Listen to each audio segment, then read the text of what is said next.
tempat ini sekali lagi bisa dilihat sebagai rumah di mana kita yang datang dari berbagai tempat itu hadir di Cikarang, secara khusus di Jababeka ini, kemudian menghidupi ciri yang tidak ada pada semua orang percaya. Seringkali saudara dan saya membayangkan saya menjadi umat Allah, menjadi orang Kristen dan hidup di dalam relasi dengan Kristus saja sudah cukup. Tetapi kalau saudara dan saya lihat di dalam Alkitab, tidak pernah itu Allah memanggil saudara dan saya untuk menghidupi relasi dengan Tuhan semata-mata. Relasi dengan Tuhan itu sesuatu yang baik, tetapi relasi dengan Tuhan yang benar pasti akan mendorong saudara untuk menikmati persekutuan dengan sesama. Sementara itu yang menjadi persoalan adalah di tengah-tengah kesibukan saudara sebagai kaum intelektual yang ada di tempat ini, waktu kita dihabiskan untuk mencari hal-hal yang sifatnya katakanlah ilmiah, pengembangan diri dan seterusnya untuk masa depan kita. Maka mau tidak mau saya percaya gereja yang disebut sebagai GRI Cikarang ini juga memikirkan mengenai ciri daripada gereja yang sejati dan menempatkan tempat ini di sini supaya kita bisa bersekutu. Tetapi ini bukan hanya sekedar rumah untuk kemudian bagi saudara dan saya bersekutu. Karena kalau hanya sekedar bersekutu dalam pengertian kumpul-kumpul, ya saudara bisa ketemu di mana saja. Sekali lagi, bersekutu dalam pengertian kumpul-kumpul itu kita bisa ketemu di mana saja. Orang Batak punya lapo. Apakah itu persekutuan gerejawi? Tidak tentu. Itu mirip seperti kami di Nusa Tenggara Timur juga punya warung untuk makan. Itu biasanya pagi kita mulai dengan lagu rohani, makin siang itu sudah makin jauh daripada yang namanya rohani gitu ya. Sehingga apakah itu sebuah persekutuan? Tidak. Yang menentukan saudara dan saya sebuah komunitas disebut sebagai apa yang disebut sebagai persekutuan adalah pengenalan mereka terhadap Tuhan, relasi mereka dengan Tuhan, dan kemudian bagaimana mereka saling membangun satu dengan yang lain di dalam kebenaran firman dan pengenalan yang benar terhadap Tuhan itu. Dan saya kira inilah yang ditawarkan bagi saudara dan saya di tempat ini. Setiap kali ditanya, selama kamu melayani, visi kamu apa di gereja yang kamu melayani? Ya, saya berharap gereja di mana kami melayani seperti juga tempat ini dimulai dari GRI yang ada di Cikarang yang menjadi rumah secara spiritual, di mana kita itu bisa menikmati, menemukan keluarga secara spiritual. Maka di tempat ini saudara akan menemukan ada pembina, ada orang tua yang disiapkan, sebagaimana semua rumah tangga itu mesti punya punya orang tua ya. Di sini disiapkan juga orang tua bagi saudara. Saudara-saudara yang tidak hanya hadir dalam PA tetapi juga bisa hadir di dalam KTB, saudara akan menemukan ada orang tua yang memperhatikan juga kebutuhan dan pergumulan daripada saudara yang ada di tempat ini. Tapi juga di sisi yang lain, ini adalah tempat belajar. Mahasiswa datang ke sini untuk belajar. Secara spiritual saudara juga perlu belajar, karena menjadi orang Kristen tidak gampang. Nanti saya akan memberikan penjelasan di dalam beberapa hal ini. Tema kita hari ini adalah kekuatan orang muda yang nanti saudara dan saya mau pakai sebagai senjata kebenaran dan bukan sebagai senjata kelaliman. Untuk bisa memakai hidup kita sebagai senjata kebenaran dan bukan senjata kelaliman, itu dibutuhkan akal budi yang cukup tajam untuk membedakan mana yang benar, mana yang salah, mana yang berkenan kepada Allah dan mana yang tidak, berdasarkan Roma pasal 12 ayat yang pertama. Oleh karena itu, maka mari kita mulai dengan melihat beberapa bagian firman Tuhan terlebih dahulu. Yang pertama, mari kita buka Roma pasal yang ke-6 ayat yang ke-13. Roma pasal 6 ayat yang ke-13, kita baca sama-sama.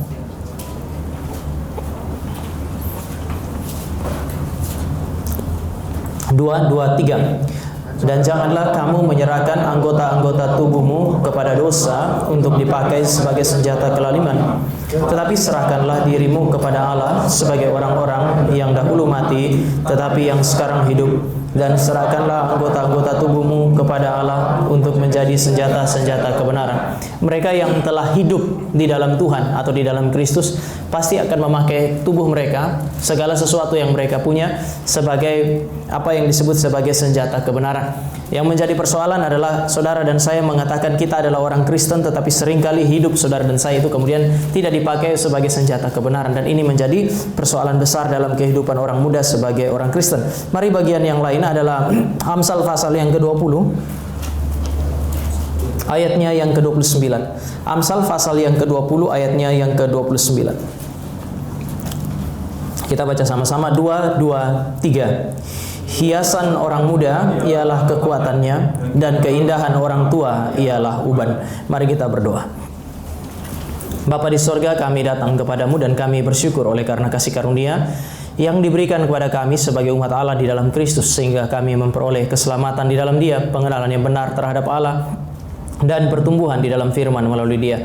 Kami juga bersyukur karena Allah yang sama yang mengasihi dan menyelamatkan kami adalah Allah yang bekerja melalui pekerjaan Allah Roh Kudus memberi firman untuk menuntun kehidupan kami sebagai orang muda mengenal Tuhan, takut dan gentar kepada Tuhan.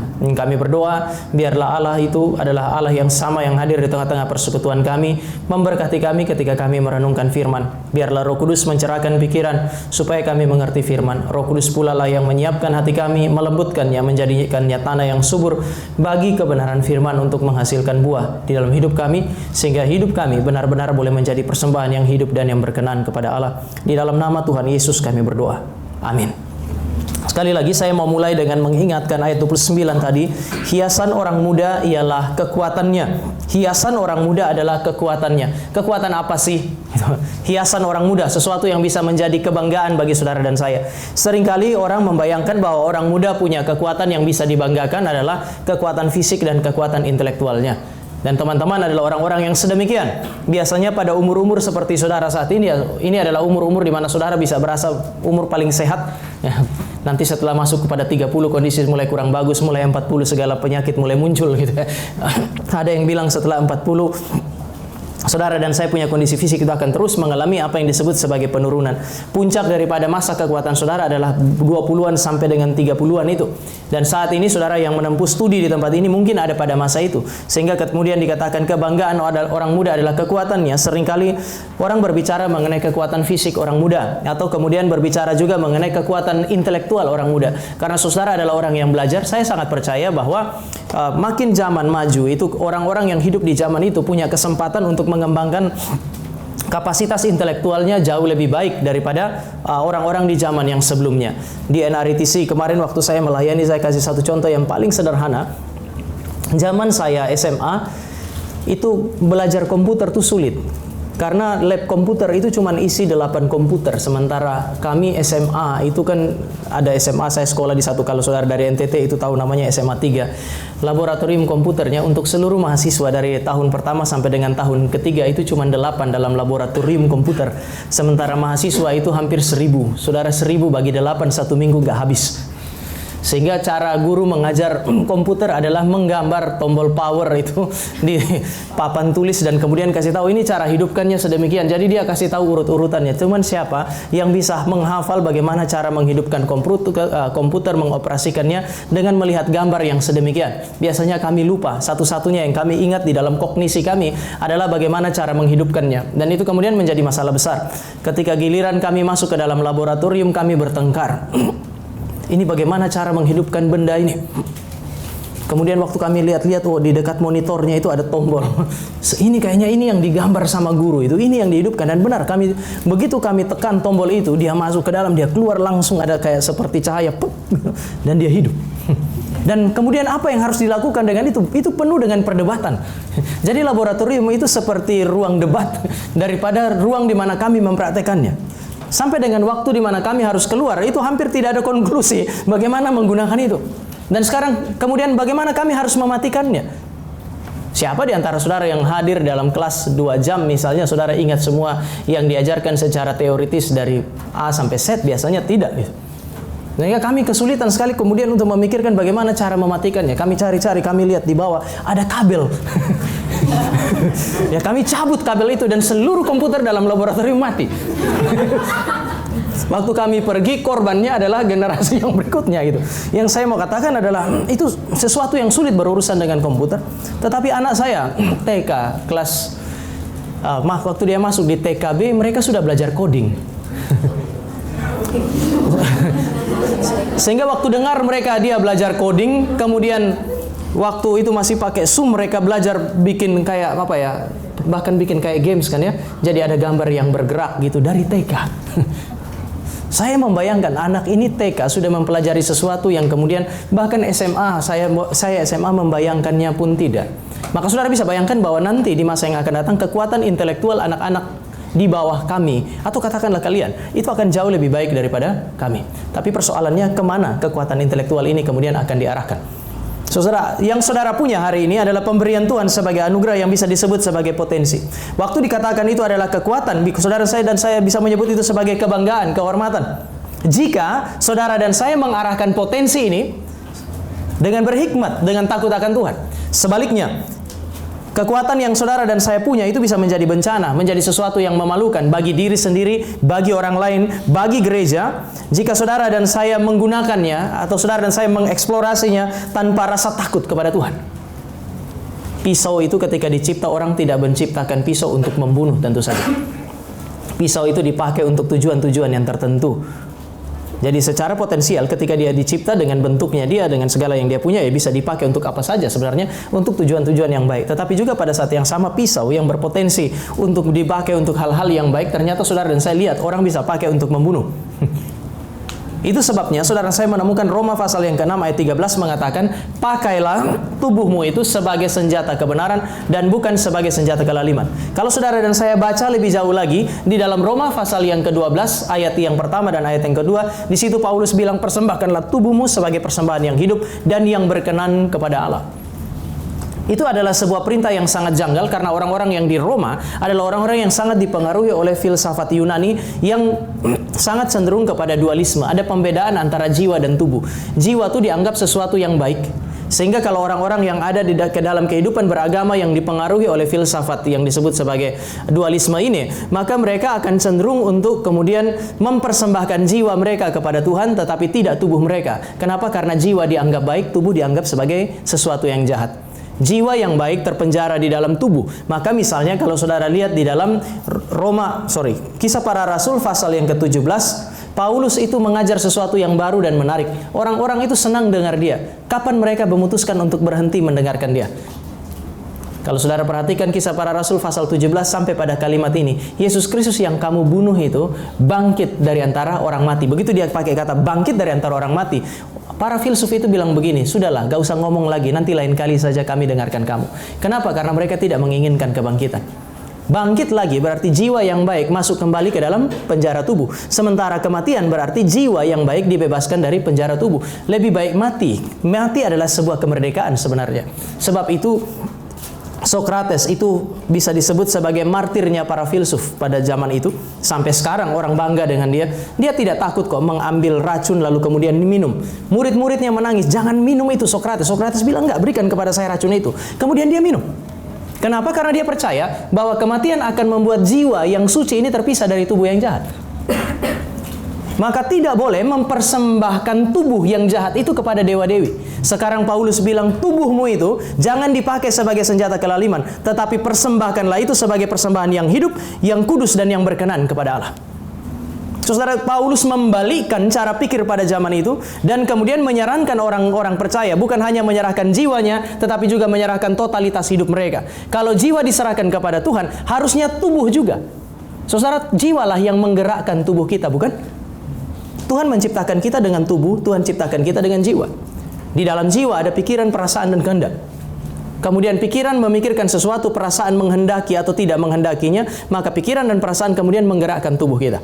Ini komplit. Kalau namanya manusia pasti punya pikiran dan punya jiwa dan atau roh dan juga memiliki apa yang disebut sebagai tubuh. Saya sering pakai contoh ini. Bayangkan kalau saudara tadi datang ke sini, baru cuman saya di bawah gitu. Mau ulang tahun kedua tempat ini, lalu kemudian saudara bilang selamat malam Pak Tama, saudara salaman gitu. Normalnya kan kalau saudara pegang tangan saya pegang tangannya teman-teman, ketemu lagi nih lah, enak kan ya. Tapi kalau saudara pegang lalu lewat gimana? Apa yang akan saudara lakukan? Pendeta loh itu, pendeta Tama lagi di bawah. Semua petugas yang lain panitia terlambat sehingga saudara datang ketemu saya mau jam 7 malam gelap di situ.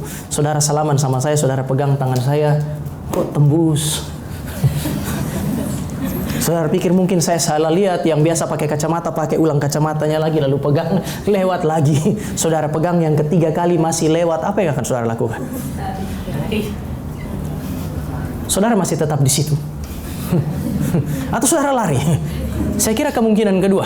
Kalau saudara bilang nggak lari pun minimal saudara tengking kan ya. Saudara nggak akan bilang sorry Pak Tama, tubuhnya di mana? Enggak. Tuhan menciptakan kita dengan jiwa, punya pikiran, perasaan, kehendak, supaya kemudian kita dengan kreativitas yang ada di dalam jiwa itu menyentuh segala sesuatu yang bersifat material. Kalau kita hanya punya jiwa, kita tidak bisa menyentuh hal-hal yang sifatnya material. Mimbar ini terbuat dari kayu kan ya. Kayu datang dari pohon. Tuhan ciptakan pohon, Tuhan tidak ciptakan mimbar. Maka manusia dengan pikirannya waktu berhadapan dengan pohon, dia punya kebutuhan yang namanya mimbar. Dia memikirkan bagaimana pohon jadi kayu, kemudian kayu jadi mimbar. Tetapi setelah dia memikirkannya untuk mengolah pohon jadi kayu, kayu jadi mimbar, dia butuh tangannya, dia butuh kakinya, dia butuh dimensi yang bersifat material. Oleh sebab itu, maka Paulus bilang, kamu bukan hanya mempersembahkan jiwamu kepada Tuhan, tetapi persembahkanlah tubuhmu kepada Tuhan. Orang muda adalah orang-orang yang memiliki kekuatan yang Tuhan anugerahkan mungkin lebih. Makin satu generasi itu disebut sebagai generasi yang lebih muda, itu diandaikan sebagai generasi yang lebih maju dari yang sebelumnya, secara fisik dan juga secara intelektual. Pertanyaannya adalah, saudara mau pakai itu sebagai apa? Dan ada satu persoalan yang dibicarakan oleh Amsal sekarang terkait dengan orang muda. Orang muda dikatakan dalam Amsal 20 kuat. Itu adalah sebuah kebanggaan. Itu adalah sebuah kehormatan. Tapi di sisi yang lain, ini adalah peringatan bagi orang muda. Mari kita lihat Amsal pasal yang ke-22. Amsal pasal yang ke-22, ayatnya yang ke-15. Kita baca sama-sama ayat ini. Dan saudara ingat baik-baik kalimat yang pertama. 2, 3. Kebodohan melekat pada hati orang muda, tetapi tongkat didikan akan mengusir itu daripadanya. Kebodohan melekat pada hati orang muda. Istilah kebodohan itu bukan masalah intelektual. Tadi saya bilang, saudara punya kapasitas intelektual, bisa saja lebih baik daripada generasi sebelumnya. Kebodohan itu bukan merujuk kepada apa yang disebut sebagai kurang pengalaman. Ada yang bilang, anak muda itu kurang pengalaman, maka mereka bodoh. Enggak harus sedemikian sih. Yang dimaksud dengan kebodohan adalah kecenderungan orang muda menggunakan kapasitas intelektualnya dan kekuatan fisiknya untuk menjadi apa yang sering saya sebut sebagai raja-raja kecil. Kita adalah orang-orang yang cenderung untuk mengejar apa yang disebut sebagai kebebasan tanpa rasa takut kepada Tuhan. Manusia itu dicipta dengan satu raja yang harus dia sembah, satu Tuhan yang harus dia sembah. Tetapi faktanya setelah jatuh di dalam dosa, saudara dan saya cenderung untuk menjadi Tuhan atas diri kita sendiri. Kita punya pikiran yang cukup liar sebenarnya. Saudara dan saya punya kecenderungan-kecenderungan yang sebenarnya harus diarahkan dan ditundukkan kepada kehendak Allah. Tetapi sering, sebagai orang muda, kita sering mengejar kebebasan tanpa rasa takut kepada Tuhan. Saudara akan lebih suka kepada pilihan-pilihan yang terlihat keren bagi banyak orang. Tetapi saudara dan saya tidak sadar bahwa seringkali itu menghancurkan hidup kita. Salah satu contoh paling sederhana, ada seorang raja di dalam Alkitab namanya Raja Ahab. Ahab adalah seorang raja yang sebenarnya kalau saudara lihat dari latarnya bukan hanya sekedar keturunan raja, tetapi punya potensi cukup besar. Persoalannya dia tidak punya rasa takut kepada Tuhan sama sekali. Termasuk di dalamnya adalah rasa takut kepada Tuhan tidak nampak di dalam pemilihannya terhadap istri itu. Dia pilih seorang istri namanya Isabel. Dan saudara akan menemukan di dalam relasi keluarga itu, saudara akan menemukan ternyata Isabel itu lebih dominan dari dia. Ketika Isabel bisa mempengaruhi dia, bukan hanya untuk menyembah berhala, tetapi kemudian Isabel bisa pakai dana daripada kerajaan Israel untuk kemudian memelihara ratusan nabi-nabi Baal, nabi-nabi asing di dalam kehidupan bangsa Israel. Pakai siapa? Pakai kehidupan pemerintahan dan otoritas seorang raja yang bernama Ahab.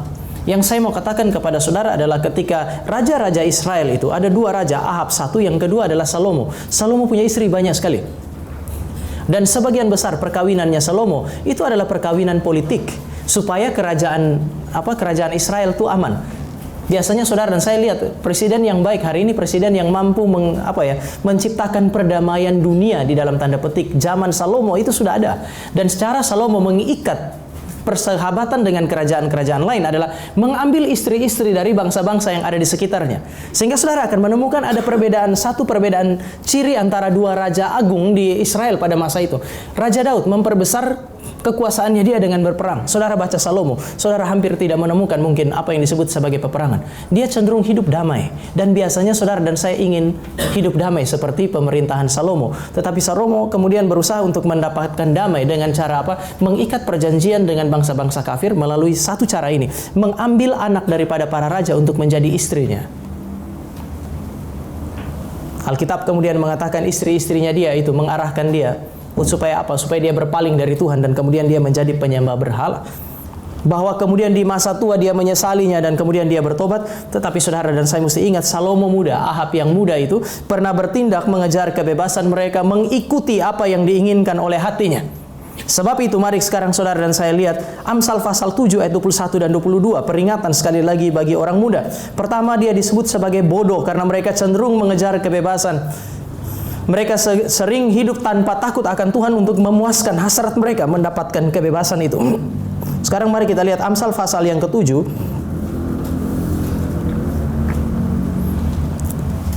Ayat yang ke-21 dan 22. Saya 21, saudara, ayat 22. Ia merayu orang muda itu dengan berbagai-bagai bujukan, dan dengan kelicinan bibir ia menggodanya. Ayat 22.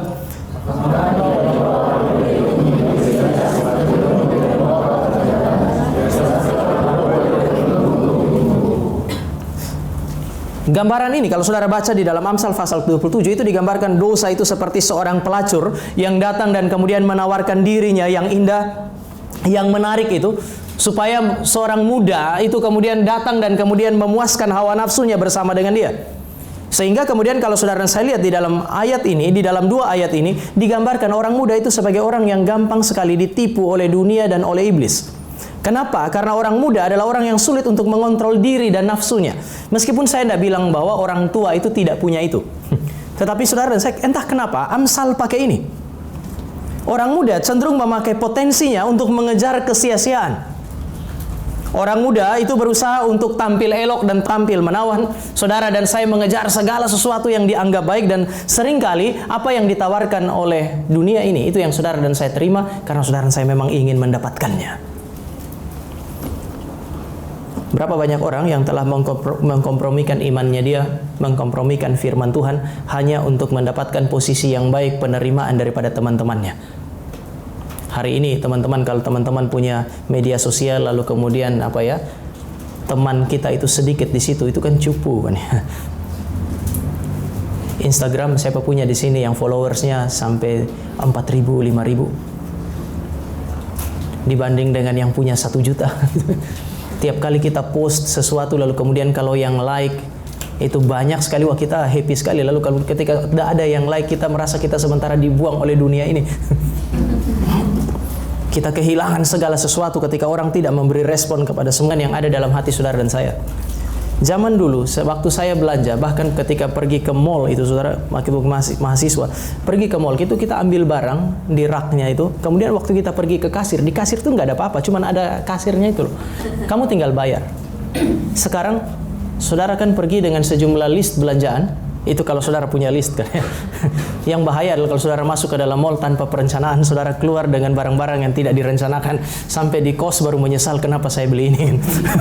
Tapi saudara pergi, saudara masuk, saudara beli, mungkin yang saudara rencanakan, tetapi begitu saudara menuju ke kasir, di kiri dan kanan itu ada banyak hal yang menarik yang membuat kita waktu antri itu kan kadang-kadang nggak sabaran kan ya. Ya kan tinggal di scan, tapi kita ambil, kita makan, kita taruh bungkusnya, tadi saya sudah makan, saya bayar ya, kamu scan aja. Saya waktu jalan dengan anak saya misalnya, kalau kami pergi belanja dan kemudian mulai dalam barisan itu, seringkali kalau saya pergi belanja teman-teman itu, saya kalau pergi beli sebenarnya dikasih list sekian banyak, asal toko itu adalah toko di mana saya sudah biasa belanja, itu nggak sampai 10 menit. Karena saya sudah ada di dalam kepala saya mau beli apa tuh. Begitu sampai saya pergi, ambil, balik, bayar. Tapi kalau bawa anak perempuan saya, situasi bisa berubah jauh tuh. Pertama saya harus cari dia. Karena begitu saya masuk, dia juga masuk. Saya punya list, dia tidak punya list. Biasanya yang lebih lama adalah yang nggak punya list belanjaan kan ya. Dan setelah itu begitu kami bayar, ya kiri kanan itu ada coklat, ada apa. Begitu taruh barang saya dengan barangnya dia, lebih banyak barangnya dia. Sebab itu kalau saya pergi belanja, saya selalu berusaha menyembunyikan diri saya dari dia. Dia tanya mau kemana? Lebih gampang tuh jawab mau pergi pelayanan, karena dia akan bilang nggak ikut. Tapi kalau bilang mau pergi ke toko, pasti dia ikut. Tapi saya kira dunia itu kira-kira sedemikian. Hari ini, saudara bisa menemukan bahwa iblis itu bisa menjadi bapa yang lebih pengertian daripada Allah kita. Sekali lagi, di dalam dunia ini, iblis itu selalu tampak lebih mengerti kita daripada Allah kita. Saudara perhatikan pencobaan Tuhan Yesus di padang gurun. Waktu Tuhan Yesus mau masuk ke dalam pelayanan, dia berpuasa 40 hari 40 malam. Dia lapar kan ya? Apakah Allah mengutus malaikat untuk memberi roti kepada dia? Kalian nggak baca Alkitab ya? Atau Alkitab kalian versi lain? Waktu 40 hari selesai, ada malaikat yang membawa roti untuk dia. Lalu apa yang dilakukan oleh iblis? Sangat pengertian. Jika engkau anak Allah, dan memang Yesus adalah anak Allah, bukan? Ubahlah batu ini menjadi roti. Iblis sangat mengerti Yesus lapar, maka dia tawarkan roti. Tapi iblis juga mengerti bahwa Yesus punya potensi. Dia tahu Yesus bisa ubah batu jadi roti. Bahkan seringkali saya bilang kepada jemaat, iblis itu bukan cuma tahu Yesus bisa ubah batu jadi roti. Kalau Yesus mau, iblis pun bisa jadi roti. Iya dong. Dalam kemahakuasaan Kristus, iblis tahu bahwa itu sesuatu yang sangat potensial. Maka dia bilang, kalau engkau anak Allah, egonya Yesus sekarang yang dibicarakan, anak Allah kok lapar? Bukankah kalau saudara baca dalam Matius itu, Yesus baru habis dibaptis, kemudian Allah Bapa mengizinkan sorga terbuka, lalu Allah Bapa bilang apa? Inilah anakku yang kukasihi. Anak Allah kok lapar? Bapamu nggak kasih makan, sekarang saya kasih ingat kamu. Kamu punya potensi ubah batu jadi roti. Ubah, makan. Dunia ini begitu, teman-teman. Kalian punya akal budi, kalian punya sejumlah kekuatan, punya uang, punya semua yang mungkin dibutuhkan oleh banyak orang dan mereka tidak punya, tapi saudara-saudara punya. Iblis akan bertindak seperti Bapa yang sangat mengerti saudara dan menawarkan semua. Dengan semua yang saudara punya, saudara akan mendapatkannya dengan mudah. Kenapa? Ini masalah orang muda. Mereka cenderung untuk mendapatkan kebebasan yang sebebas-bebasnya. Sayangnya itu adalah kebebasan yang palsu. Bukankah enak kalau bebas sebebas-bebasnya kan ya? Tanpa batasan. Tapi saya mau ingatkan teman-teman, ketika Allah menciptakan manusia, Allah menciptakan mereka dengan memberikan mereka kebebasan, karena kebebasan itu indah. Tetapi kebebasan yang diberikan oleh Allah adalah kebebasan yang sejati, di mana kebebasan itu selalu menemukan batas-batasnya.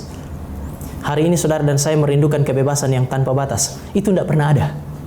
Sekali lagi, di dalam dunia ini tidak ada kebebasan tanpa batas. Kalau saudara bilang saya pengen mendapatkan kebebasan yang sebebas-bebasnya, tidak pernah ada itu.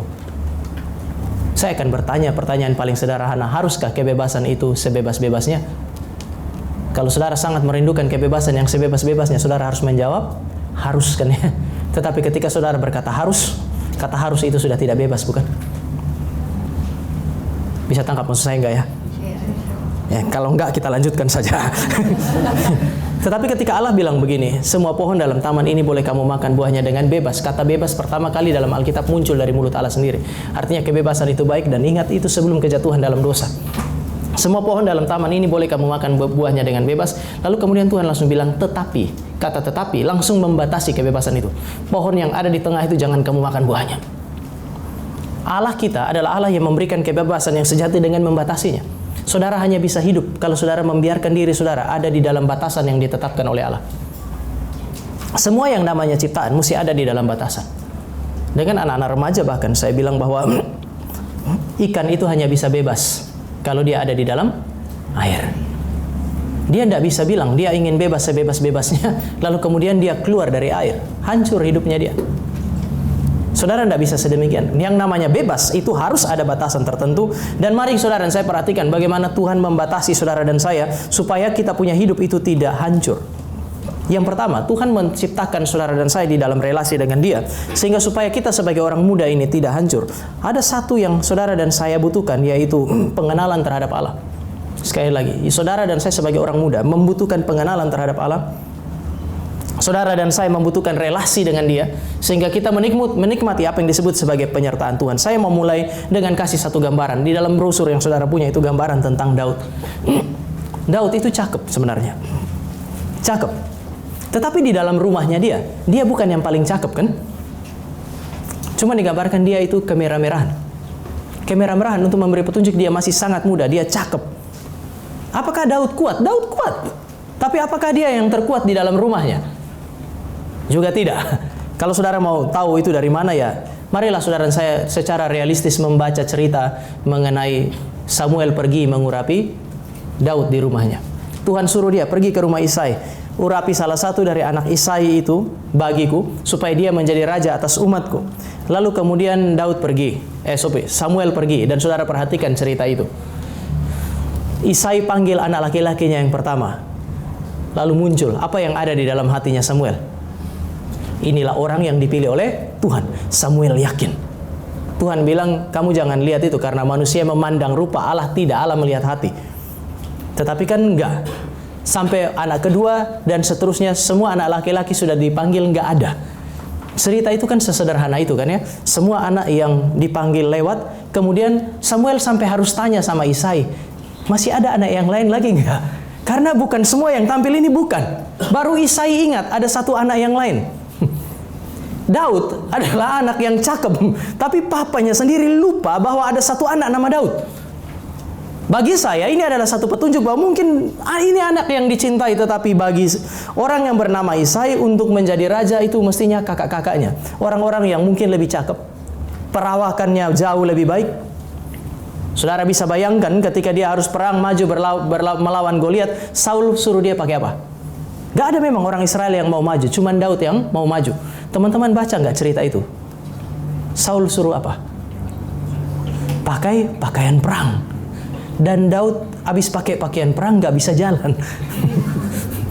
Itu kan pakaian, itu tidak dilebih-lebihkan kan ya? Itu memang pakaian normalnya seorang tentara.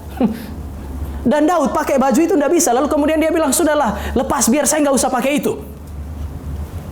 Lepas daripada imannya dia, lepas daripada penyertaan Tuhan. Tetapi yang saya mau katakan kepada teman-teman adalah, pakai pakaian perang aja nggak cukup, pakai perlengkapan perang saja nggak cukup itu. Artinya Daud, kalau saudara dan saya mau lihat, dia berhasil karena apa? Karena dia adalah orang muda yang cakep. Hari ini saudara saya kalau mau milih pemimpin biasanya mesti kriterianya cakep. Ketua pemuda mesti cakep. Iya kan ya? Supaya dia menjadi representasi kita. Saudara kalau ketemu para peneliti mengenai Paulus, mungkin saudara kecewa. Saya baca satu tulisan dan waktu digambarkan mengenai teologi Paulus, gambar Paulus itu cakep sekali. Tapi ada satu penelitian yang mengatakan Paulus itu tidak secakep yang ada di dalam gambar itu. Yunus, ada yang bilang dia meskipun ya bisa dikatakan bukan nabi yang terlalu baik dalam perjanjian lama, tetapi ada yang bilang dia seorang nabi yang cakep. Seringkali kalau saudara saya ngomong nabi pasti cakep, orang Farisi pasti jelek. Pokoknya gitulah, kita punya gambaran karikatural selalu begitu. Yang kita nggak sukai semua jelek dan semua yang saudara dan saya sukai pasti baik itu. Tapi saya nggak merasa bahwa Alkitab sementara berbicara mengenai kecakapan itu, kita pakai istilah cakep, itu sebagai kriteria keberhasilan saudara dan saya. Apalagi kuat. Daud menjadi raja yang berhasil karena dia kuat? Nggak juga sih. Dia bukan yang terkuat sebenarnya. Kalau pilih yang paling cakep, paling besar, Saul. Saul waktu berdiri, orang Israel lain itu cuma sampai di bahunya. Dari leher ke atas, dia lebih tinggi dari semua orang Israel. Jadi raja secara perhitungan manusia hari ini itu jauh lebih baik dibandingkan Daud, tetapi bukan itu.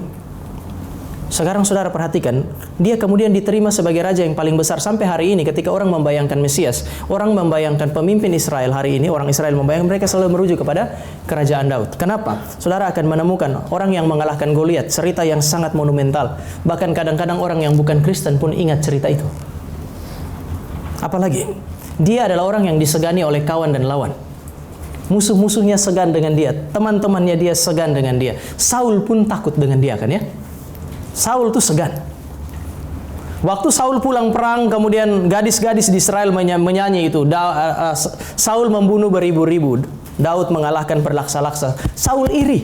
Saul langsung tahu bahwa ini adalah orang yang akan mengancam kekuasaan saya. Saul berusaha untuk membunuh, berusaha untuk bunuh, tapi selalu gagal. Kalau saudara baca catatan Samuel tentang kisah itu, selalu dikatakan Saul kemudian sadar bahwa Allah menyertai Daud. Kata kuncinya itu, Allah menyertai Daud.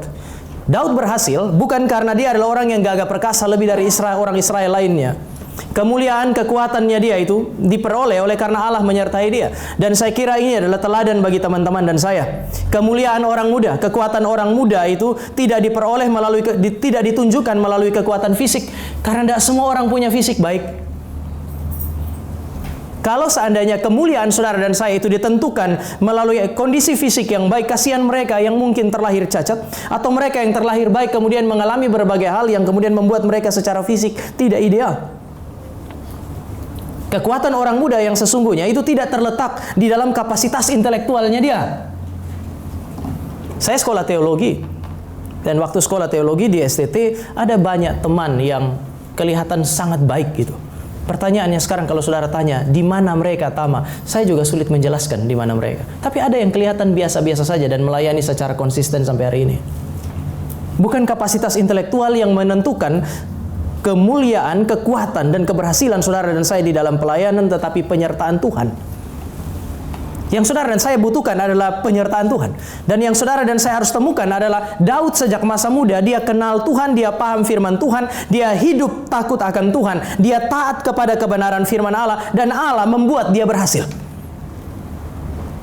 Bagaimana dengan teman-teman dan saya? Saya tidak bilang bahwa Daud itu terlalu pintar sampai dia kenal Tuhan. Tentu saja secara teologis Allah menyatakan diri, memperkenalkan diri kepada dia sehingga dia kenal siapa Tuhan. Tetapi setelah dia kenal Tuhan, dia takut kepada Tuhan.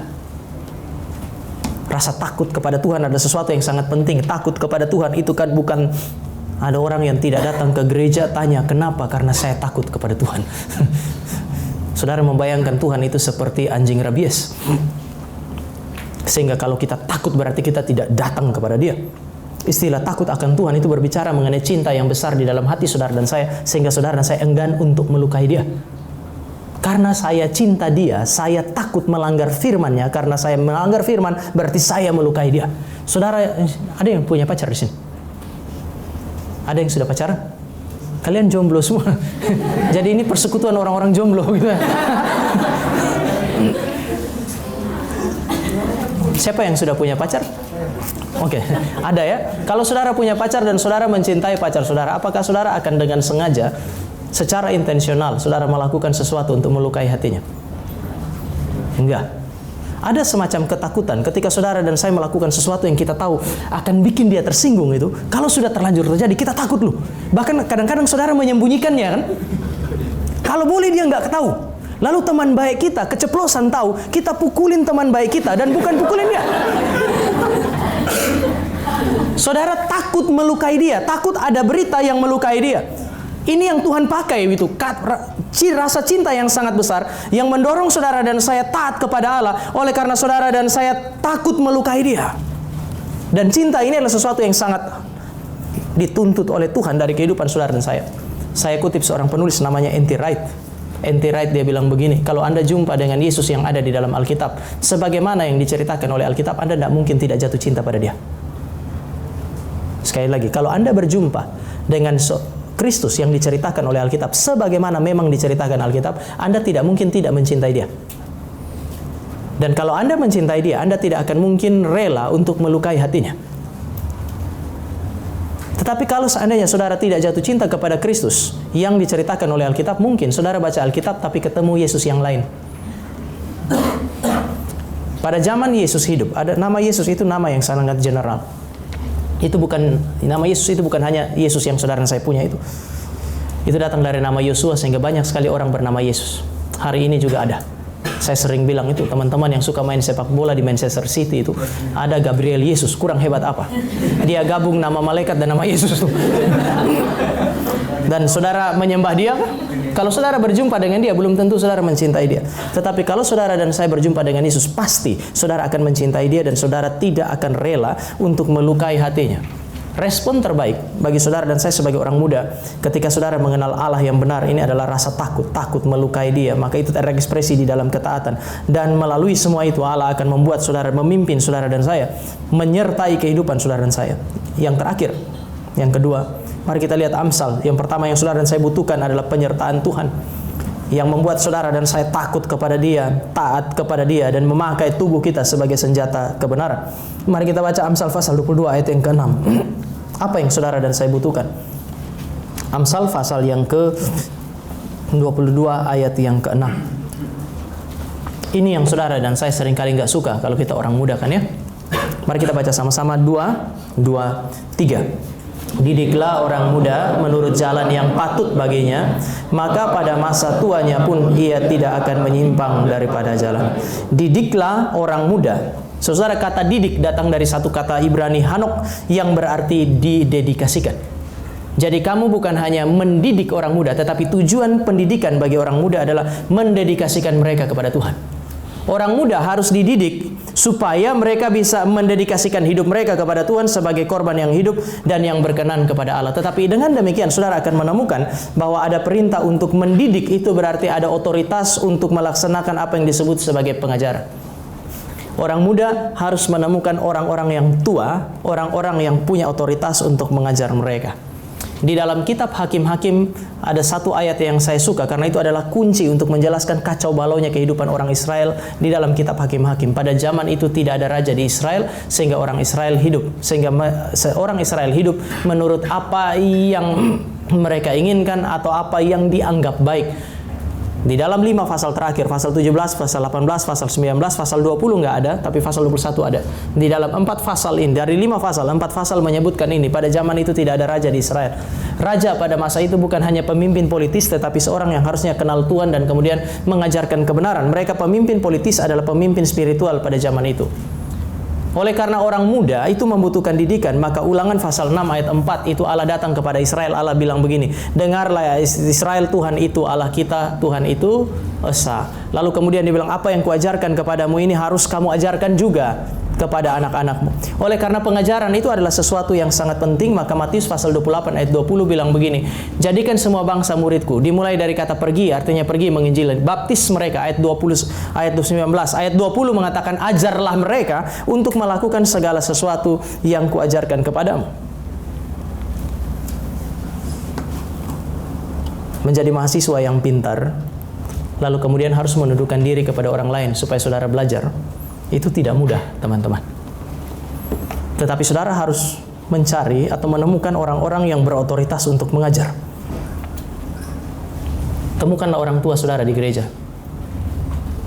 Jangan terbiasa untuk melepaskan diri dari persekutuan. Masuklah ke dalam persekutuan.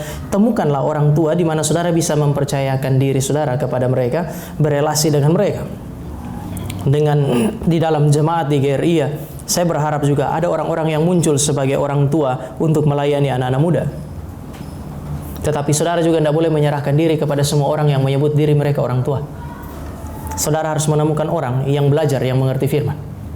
Karena orang yang mendidik saudara dan mengarahkan saudara harusnya orang yang mengerti hidup ini. Kalau saudara masuk, saudara kuliah di satu jurusan, misalnya jurusan apa sih yang ada di sini? Katakanlah jurusan kedokteran. Ada sekarang ya, kedokteran ada toh ya. Nah, saudara masuk ke dalam jurusan kedokteran yang mengajar semua di dalamnya pendeta. Saudara mau masuk? Mau nggak?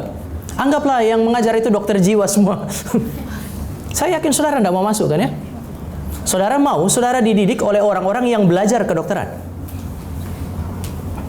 Kalau pendeta Stephen Tong, pendeta senior di gerejanya kami, itu mengatakan aneh ya, orang saudara ketika pergi ke pengacara atau saudara cari hakim, saudara cari hakim yang benar-benar setuju secara serius di dalam bidang hukum.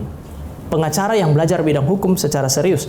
Tapi kenapa di gereja saudara harus mencari orang-orang yang sama sekali tidak belajar untuk memimpin saudara?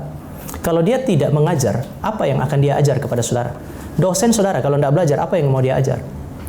Itu sebabnya bahkan kita punya pemerintah kan menuntut dosen untuk melakukan penelitian kan ya. Untuk apa? Untuk membuka dia punya pikiran supaya ketika dia mengajar dengan baik. Waktu saya studi filsafat, saya ketemu satu profesor namanya Profesor Franz Magnisuseno. Dia cukup terkenal. Dia bilang begini, seorang guru itu tidak boleh mengajar 10 kalau dia tidak punya 100. Saudara, sekarang mari kita masuk sedikit kepada satu dimensi spiritual ini. Kenapa kita punya KTB sekarang? Zaman sekarang cenderung gagal. Karena yang ngajar KTB dengan anak KTB kapasitas intelektualnya sama. Dia tidak bisa ajar apa-apa selain omong kosong di situ. Itu sebabnya orang mengganti KTB dari ruang belajar menjadi ruang sharing. Tetapi mereka punya sharing juga tidak bisa diarahkan dengan apapun itu. Tetapi sekarang saya mau sampaikan kepada saudara ketika dia katakan didiklah orang muda, dedikasikan hidup mereka. Ya saudara, dan saya butuh orang tua yang mengarahkan saudara. Temukanlah orang tua itu. Temukan di dalam gereja. Tidak harus hamba Tuhan, tetapi orang yang belajar, orang yang paham firman. Tetapi didiklah orang muda, itu berarti mereka, saudara tak hanya butuh orang tua yang mendidik saudara, tapi saudara butuh ajaran. Butuh ajaran yang benar. Mari kita lihat Mazmur pasal 119 ayat 9. Mazmur pasal 119 ayat 9 kita baca sama-sama. 2:23.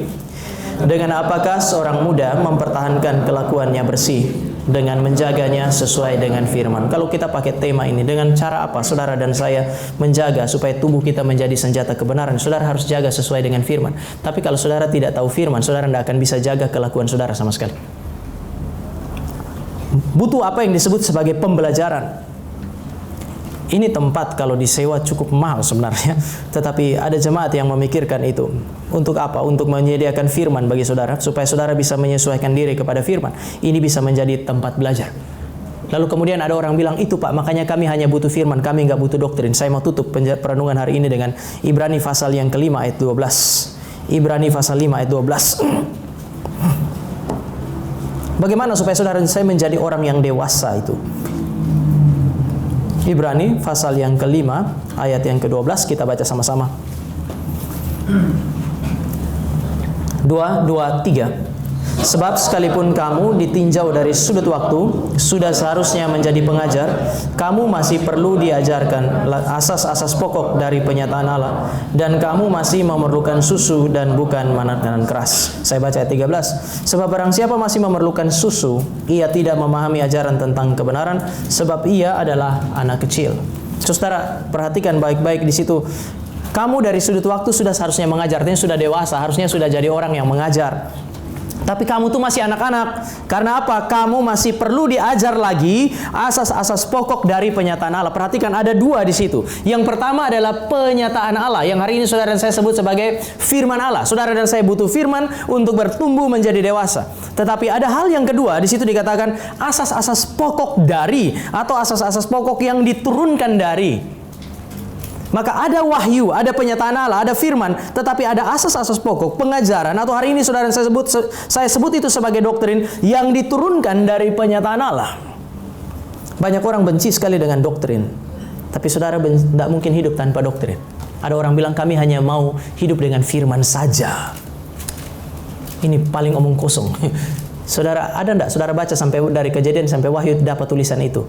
Kami hanya mau hidup dengan firman saja. Tidak ada kan ya? Orang-orang yang menolak doktrin dengan mau mengatakan supaya hidup mereka hanya dengan firman saja, seringkali mengeluarkan kalimat-kalimat yang justru tidak pernah tertulis di dalam Alkitab. Orang yang menolak doktrin adalah orang yang menghidupi doktrin tanpa doktrin kan ya? Kami hanya mau satu doktrin, yaitu tidak ada doktrin. Dan saya kira hidup yang paling tidak konsisten itu nampak di sini.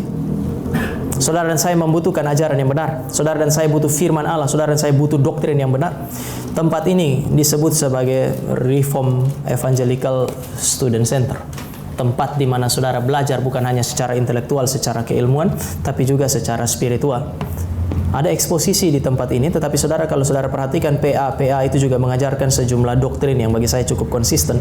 Dan saya juga mau menantang teman-teman di sini. Saudara boleh cari satu sistem doktrin yang bertahan lebih dari 500 tahun dan kemudian sampai hari ini dipakai oleh apologis-apologis di Indonesia bahkan di luar negeri untuk mempertahankan iman Kristen. Saudara cari dan saudara akan menemukan semua yang berdiri tegak sampai hari ini untuk menegakkan iman Kristen di dalam menghadapi serangan dari luar maupun dari dalam. Umumnya mereka yang ada di dalam tradisi reform. Saudara boleh catat kata itu, kata reformat itu kata yang paling dibenci, tapi saya mau ingatkan saudara, dalam lebih dari 500 tahun terakhir, ini adalah tradisi yang paling banyak jadi berkat bagi kaum intelektual. Tempat ini kecil, tempat ini sederhana, tapi bagi saya tempat ini menawarkan sesuatu yang sudah berkat di dalam sejarah, baik itu di dalam ruang privat, di dalam gereja, maupun di dalam ruang publik di luar gereja. Saya mau tantang saudara, cari satu yang bisa menjadi berkat seperti ini, dan kemudian kita bisa diskusikan itu. Kalau saudara ketemu, kasih tahu saya akan datang, kita diskusi. Tapi saya yakin kami sementara menawarkan sesuatu yang paling baik yang kami punya, yang bisa kami berikan kepada saudara, bukan hanya pendalaman Alkitab, tetapi sistem doktrin yang cukup konsisten, sistem doktrin yang cukup kuat, dan sejarah menunjukkan bahwa dia sudah jadi berkat sangat lama. Saudara ingat ini, dari mana prinsip-prinsip demokrasi modern ada hari ini? Saudara cari akarnya, dan saya akan bilang satu hal, Calvinisme. Kebebasan hati nurani. yang saudara dan saya hari ini sebut sebagai kebebasan beragama datang dari satu prinsip di dalam Calvinisme yang disebut sebagai kebebasan hati nurani. Sistem yang saudara dan saya sebut sebagai parlementer. Kenapa tidak boleh ada raja yang berkuasa secara absolut? Harus ada parlemen yang mengimbangi kepemimpinan seseorang. Datang dari mana? Calvinisme. Ini agak belagu sedikit, cuman saya kasih tahu teman-teman. Ini adalah sistem yang telah menjadi berkat bagi dunia. Inilah yang ditawarkan kepada saudara supaya ketika saudara keluar dari sini, saudara bukan hanya menjadi orang Kristen yang menjadi Kristen semata-mata, tapi saudara mengerti bagaimana mengimplementasikan iman Kristen di dalam kehidupan publik. Tuhan memberkati. Mari kita berdoa. Kami datang dan kami menyerahkan diri kami ke dalam tangan Tuhan. Tuhan yang memberi firman, Tuhan yang memberikan para pemikir, orang-orang yang intelektual untuk bergumul dengan firman, menemukan ajaran yang benar untuk diwariskan kepada kami. Kiranya Tuhan ini menjadi Tuhan yang mengokohkan hati kami, mengokohkan iman kami melalui firman, melalui ajaran-ajaran yang benar, supaya kami boleh menjadi orang-orang yang bijak, yang menyerahkan diri kami dipakai sebagai senjata kebenaran di dalam bidang kami masing-masing. Di dalam nama Tuhan Yesus kami berdoa. Amin.